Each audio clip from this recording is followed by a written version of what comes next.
Hi, welcome back. As you can see, I've had a little bit of a spill, so I had to mix up a new batch of paint here. But the layer we are on to now is called Dirty Purple, and as you can see, spread out all over this puppy pad here. It is a reddish tinted purple with a bit of a burnt umber in it. And this just kind of gives some depth to the skin. So this is our second modeling layer, and it goes onto a sponge that is plucked kind of similar to that first one. Just because I've mixed up a new batch of color, I'm going to start here with this foot, and I'm going to start by checking out the color on the heel. Okay, so it's going on really translucent. You can barely see it, and I like what I'm seeing, so I think we're good to go. Just like I did with the blue, with the purple, now I'm going to hit all of those areas that I am eventually going to blush rather heavily. So I'm going to start on the bottom of the foot. I'm going to start with the knee. I'm then going to move, around the bottom of that foot where I'm eventually going to be blushing. And the calf is another good place to put some of my initial paint on.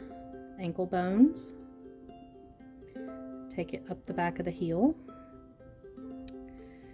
And then I'm going to start up here on the thigh and work my way down this time. Instead of with the blue, I started on the foot and worked my way up. So I probably will have to stop and reload my brush or my sponge a couple of times. This layer should, take about, let me blot. Yep, there's a little, there we go. This layer should take about the same amount of time that the blue modeling layer did. Remember, you are creating shadows, highlight, and all of these undertones as if, these are the only two layers that are going to appear on your doll. And if you kind of take that stance on it, then you get a lot of depth, and you make those later layers that you do paint just that much simpler. Again, so we're going to go through and model first, and then we're going to put the piece to the side and let that paint kind of flash off before we go back and hit the creases, and take some of that paint and apply it over some of the, like I said, the areas that we will eventually be blushing. So again, squeeze of the sponge. Once I usually load it, I give it a sideways squeeze, and then I blot it on the puppy pad. And again, we're going to start on the bottom of the foot. I'm going to start with those areas that are going to receive the most attention when blushing. Around the heel, back, ankle bones, kneecap, calf. Now I have baked the vein blue layer on, so that's another thing. I bake between each layer in these early layers because I don't want these vein patterns to be moved or muddied. So with Genesis, until you bake this paint, applying another layer on top of this one does have the potential to move the paint layers beneath it if they are not cured properly. So it's really important to make sure that you are setting between your layers, especially when you're doing something patterned like a model. So washes, you can get away with a couple of washes between bakes. Stippling, where the pattern is not designed to be, a specific vein shape or anything like that, you can get away with it. But these layers, absolutely not.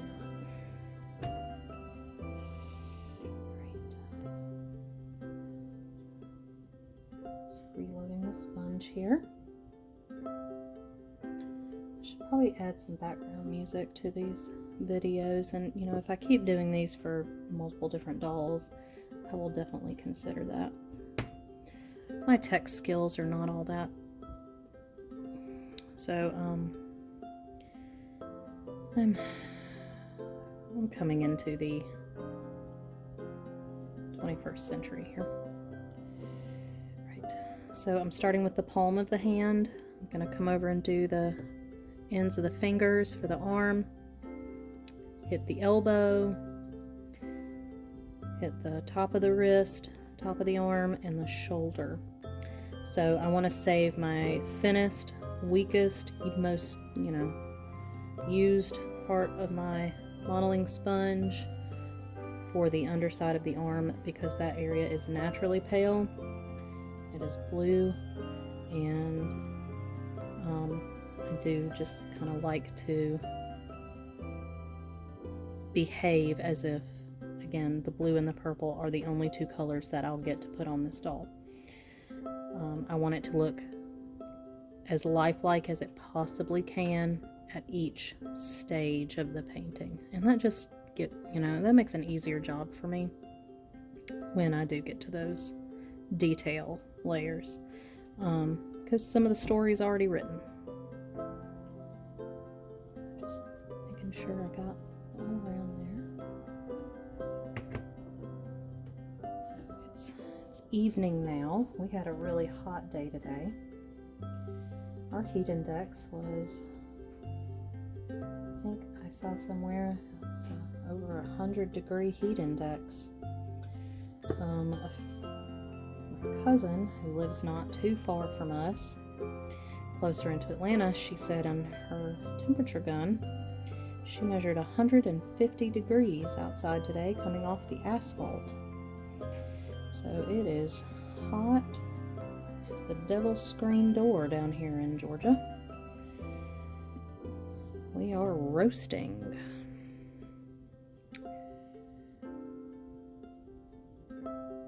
But now that it's evening time, it's kind of cool down. I know our cats haven't moved much today. I tried to get them to come inside, but with little children also in the house, I think the cats rather take the heat from the weather than take heat from small children. I know I'm with the cats on most days.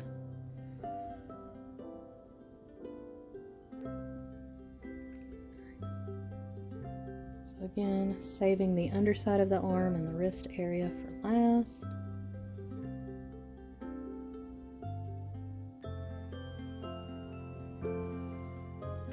Making sure there's no part of the doll that I've neglected. Again, I'll come back once this has flashed and put some more detailed modeling in. So this is the part everybody likes to do, the heads, the faces. Most of us, that's where the emotion is in these dolls' faces. And you can do some things with shading to change the shape of the face. You can make cheeks rounder by shadowing, in that space around it. You can pitch eyebrows up or down. So paying attention to the shading and how you are putting this paint down in these early layers determines how you're going to see the expression on some of these faces in the later blushing and detailing. So I'm not so much focused on skin tone at this point when I paint a doll, but I am paying really close attention to little things like the arch of the brow that I'm eventually going to have, and those kind of factors. So again, as I paint the head, I'm going to avoid the cheeks at first. They're going to be one of the last things that I get around to when my sponge is giving out some. And I caught myself doing that, going over the same place in the same pattern. Remember to twist that sponge. Rotate it. Don't let it land the same way all over. And I'm not very methodical when I'm pouncing these veins. I just plunk them on there. So I think we're good all the way around. We're going to come in from the temples and bring it across. Again, not always popular, but I do the whole face, including the nose. The only area I'm going to avoid is the lips. I don't want to put modeling directly onto the lips, but I will put it just about anywhere else, including the ear. So now we're going to let that paint flash. I'm going to stop the video and I will restart it once this paint has flashed off. Make sure you turn and look at this doll from every angle. So something useful that I learned in art classes is looking at something upside down to make sure that you have appropriate shading. So, you know, give it a flip upside down every once in a while. Right. And I'm gonna put that there to dry. And we'll be back. Welcome back. Alright, so the Dirty Purple modeling layer has had a chance to flash off, and its effects on the head are very faint. I can see them a lot better on the limbs. So I am going to go ahead and start detailing out this face. So I'm going to use my paint, which is Dirty Purple. It's nighttime now outside my windows, and so I apologize if the quality of this video is a little different. I'm going to adjust that camera angle so you can see my spill there. Again, I'm going to use the lid. That's just me. I use the lid. And I have a small sponge with a pointed end and a blunt end. Let's see if this is dry. Yep, I'm going to put my modeling sponge back up. And then I have an extra wedge here just for wiping off. And here we go. So I'm going to start with the face. So I'm going to apply this purple, Dirty Purple, to the same areas that I was doing the blue shading on that were for depth. So around the eyes.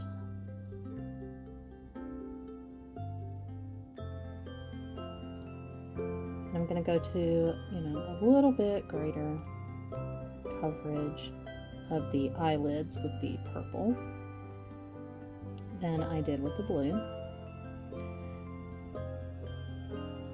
So the purple is going to add depth.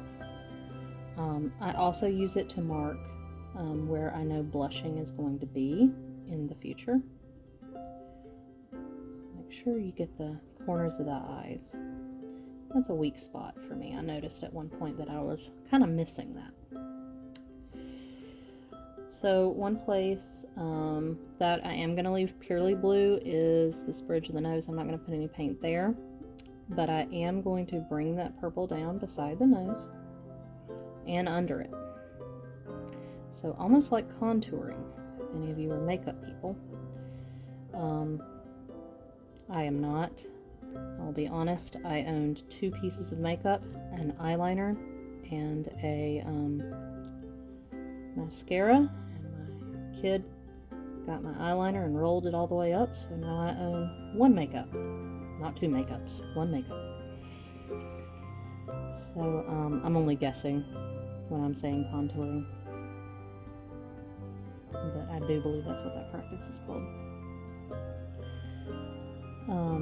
Again, I'm going to hit the inside of the mouth, and this time I am going to paint the lips fully, and I'm not going to be overly concerned about lip lines at this point.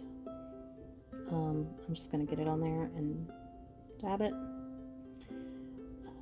the chin, chin crease, neck crease, and again I am dabbing around the neck crease because I do want that to blend nicely and not be a sharp line. Inside the ear, making sure to get all the way inside that cup and around the pinna. Missie has really nice big ears. Oh, oops. Around the inside, make sure I bring the paint all the way out to the edges. And the pinna.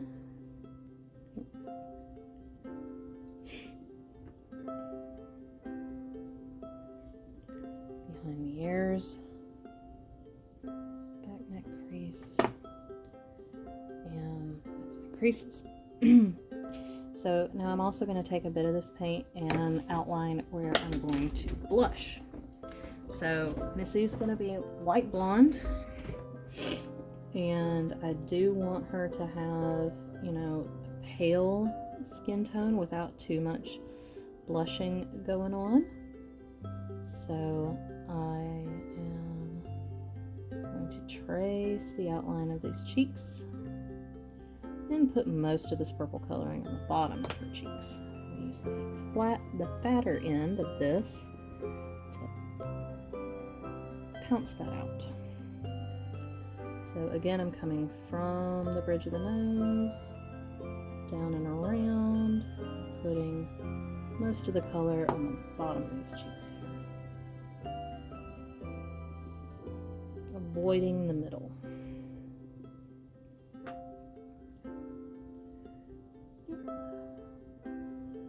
Go over the bridge of the nose on each side of the nares.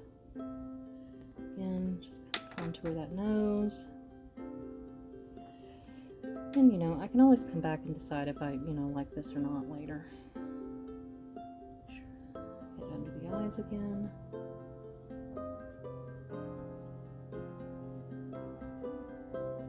So I'm starting to shape the brow.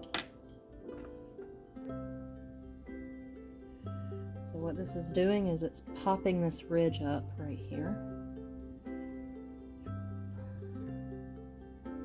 And it's going to give her a little bit more personality, a little bit more shape to this brow. And I'm just going to follow that right on down. Push those shapes under, so that way she gets a more of a pitched brow. She'll have maybe like a concerned baby look, right? So there she is. I will probably come back and add, you know, increasing amounts of paint here until I am completely satisfied with my contours. So,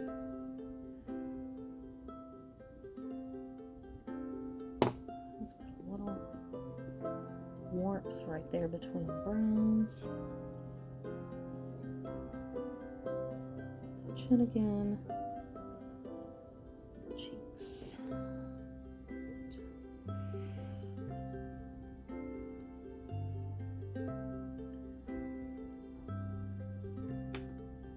again, painting, giving a second swipe to the inside and making sure that I'm laying some undertones for the pinna of the ear and that little piece right there. I forget what that's called.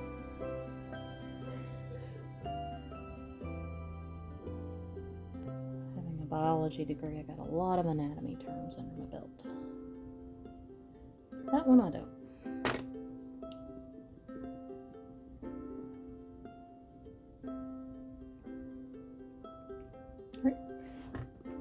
So that, touch the ear. So that's one of the hazards of working without gloves. You gotta be super mindful that if you swipe wet Genesis paint, you can rub it off.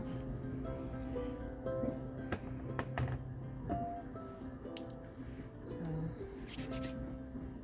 that's face. So now I'll take arms, Start with the fingers. I am going to hit the ends of the fingers. And I find that this, this really makes the blush stick when I want it to. And you don't have to make the ends of these fingers super purple. In fact, you don't. But it does help to get in there and go ahead and lay down some undercolor. Do the creases, hit the knuckles, and hit the joints there. Right, so my own hand has some rosiness right smack in the middle there. Don't forget the thumb.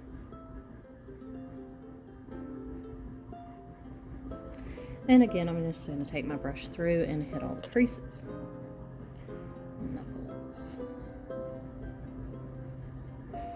Right. And again, the pre-blushing, it's imprecise. It's okay. Just hitting some creases.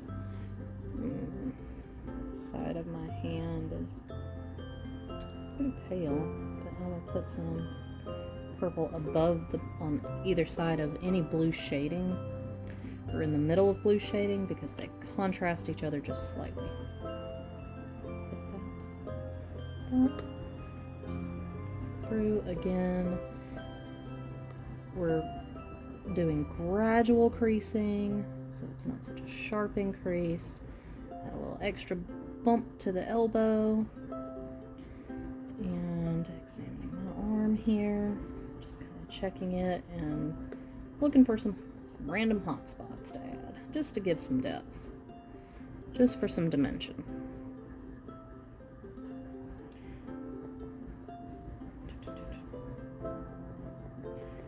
Right there where any kind of bulge on the arm, I'm just going to give it a little bit of rosiness. And you don't have to do too much. The face is where you're going to be spending the bulk of your time painting.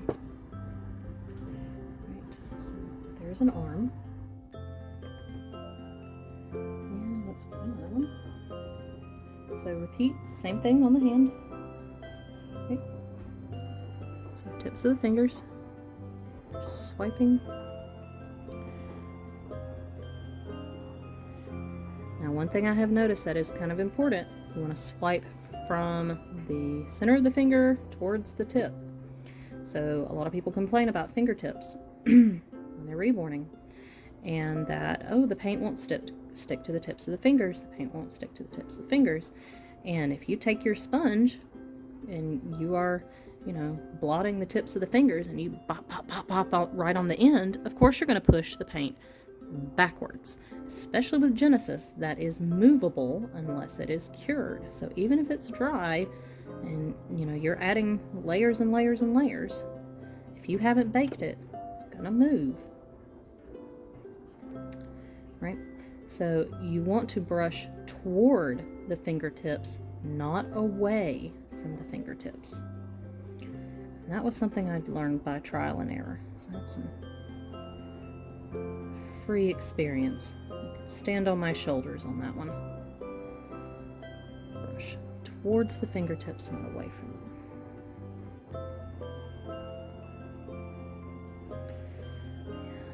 And a little gauntlet, make sure you leave some space, try not to connect all those purple areas. Again, treat this as if you are painting with watercolors, right? Little splashes of color here and there are good, and remember your color is super faint.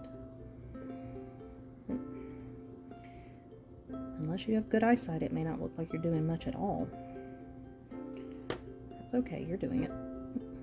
So that was a little too heavy. So I'm going to get this pointed one and go in those creases, because I got the creases a little too full. There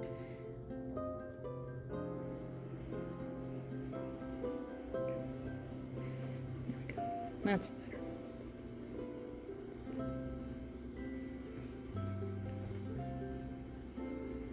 Elbow in particular.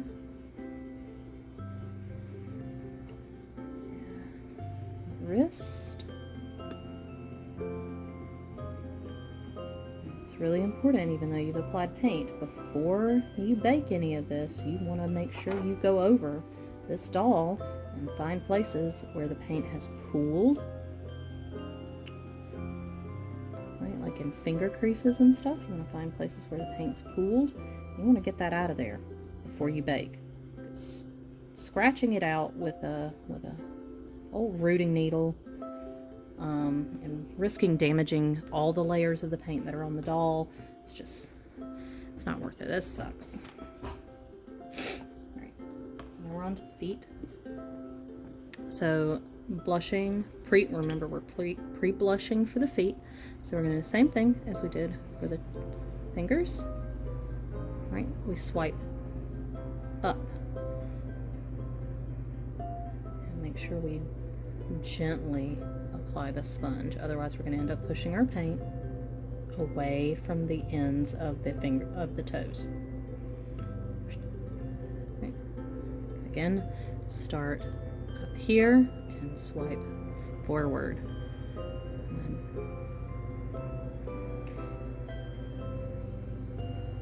try to avoid pouncing the end of the toes. You can pounce all around them, but not the ends. Right, get between toes. The joint right there where the toes join the foot. I've already been between the toes. And the ball of the foot is generally red, especially on a baby that's standing now. And the heel. The redness of my heel goes all the way up the back.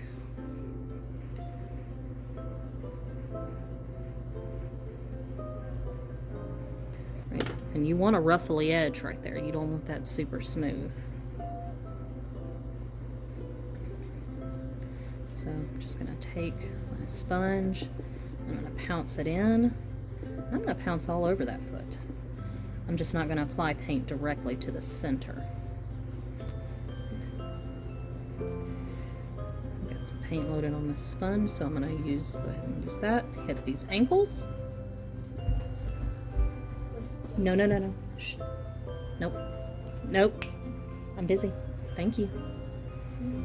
Shh. Yes, I am. Thank you. Shh.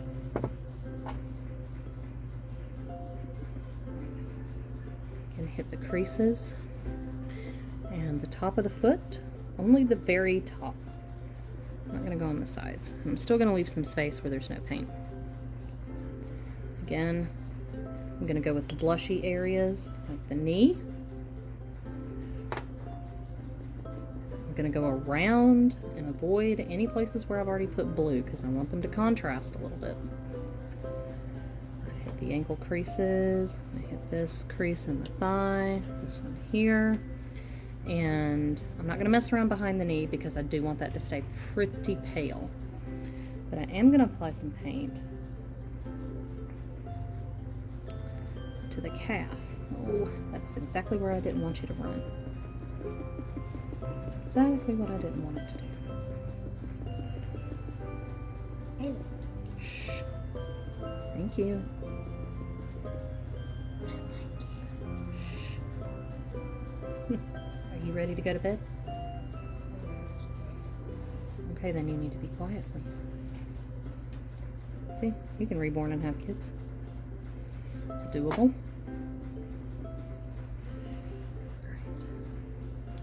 And I'm going to add a little splash of color up here to the thigh. Just kind of move it and blot it out. Tapping lighter and lighter as I get further out. That's interesting. There's a line in the vinyl there. Looks like a cut. I'm going to go around the edge of that. Right. Last limb before I probably return to the face. So again, I use the lid. Take the foot, oops, swiping up to color the toes. Paint. Swipe down to cover the tops. You're swiping towards the tip.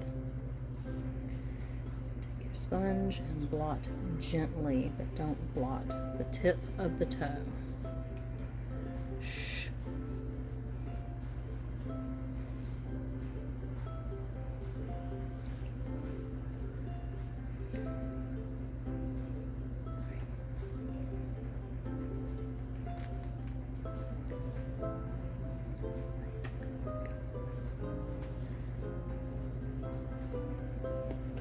Finger joint or toe joint right here where they join the top of the foot. I don't know if I'm focus because my attention is divided by the small child that obviously wants to go to bed soon.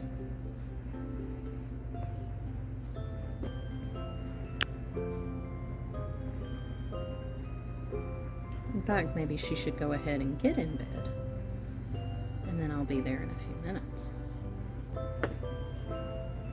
She's shaking her head no.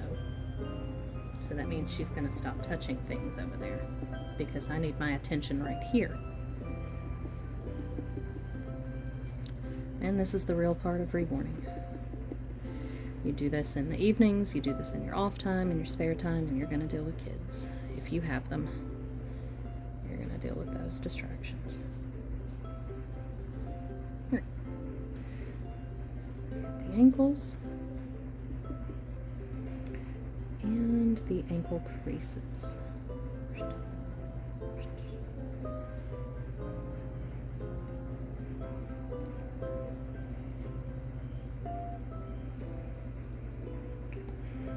Again, I'm just going to the highest part of the foot. Give it a little bit of that pre-blush.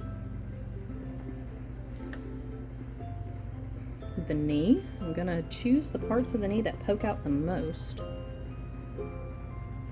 do. I'm going to avoid the parts that I've already touched with blue.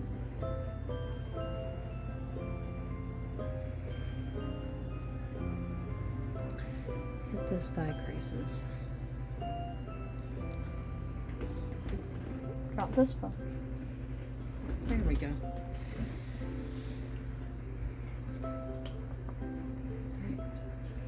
Calf.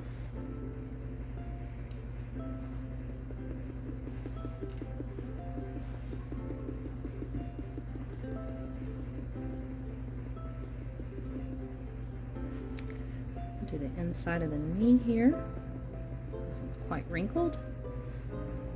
I'm gonna hit this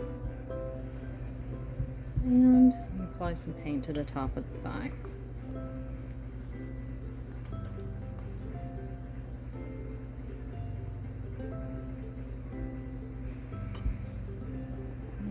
Bring it down a little bit. And go once all the way around the top.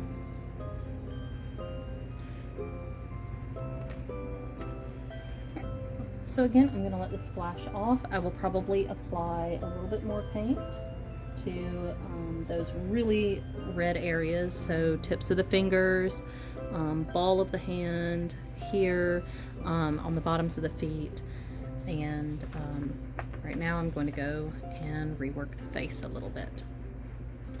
So I'm just going to make sure.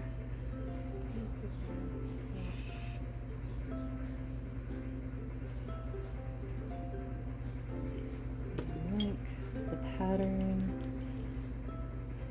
of that purple. So again, I'm going around the apples of the cheeks. Under the eye. Oops. Okay. Going beside the nose.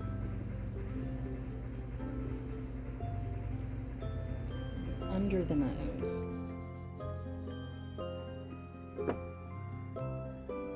So this will give her a little bit more. If I push this back with color, I will give her a little bit more of a pursed look to her lips, or jut her top lip forward.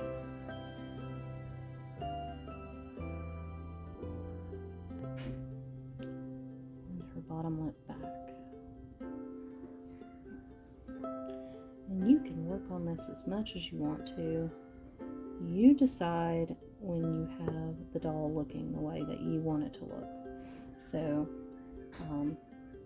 how do I know when to stop, right? Because that's another question I used to have. How do you know when to stop? Well, you stop when the doll looks as realistic as you think it can possibly look with the 2 colors that you've applied to it so far. And trial and error. Trial and error is going to tell you where the sweet spot is for that.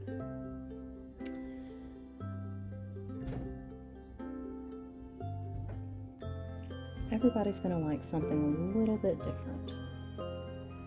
At the end of the day, you need to paint to please yourself, or you're not going to last in this industry. So, painting for profit's great, but you really need to paint to please yourself if you want to have sticking power. And every once in a while, you just got to do things that you want to do, like mixing a Missie head with sandy limbs, despite it being a sold-out kit. That is just something I really wanted to do. She will be unique. I will be selling her probably with the Missie COA. I will keep the COAs for the Sandy and the Missie kits with their heads. Again, I believe the face is probably what people are most emotionally attached to, and limbs are just kind of bonus. There are very few dolls that I have ever looked at and said, I have to have that pair of hands, I think, or that pair of feet. I think the only doll I've ever looked at and said that about was Grayson Brown by Bonnie Brown. His feet are so cute that I just couldn't. I had to have him just for his feet, just to paint those little crunched up toes.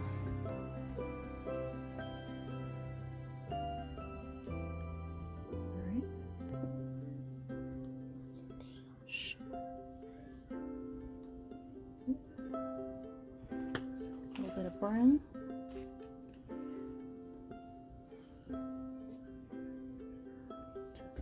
And we're going to let that flash and bake. Again, just keep reworking it as it dries, and when you feel like it looks as good as it can possibly look, that's when you stop. Right, I will see you for the next layer, which is going to be I do believe it's going to be an orchid model. So really bright, cheery purple. See you.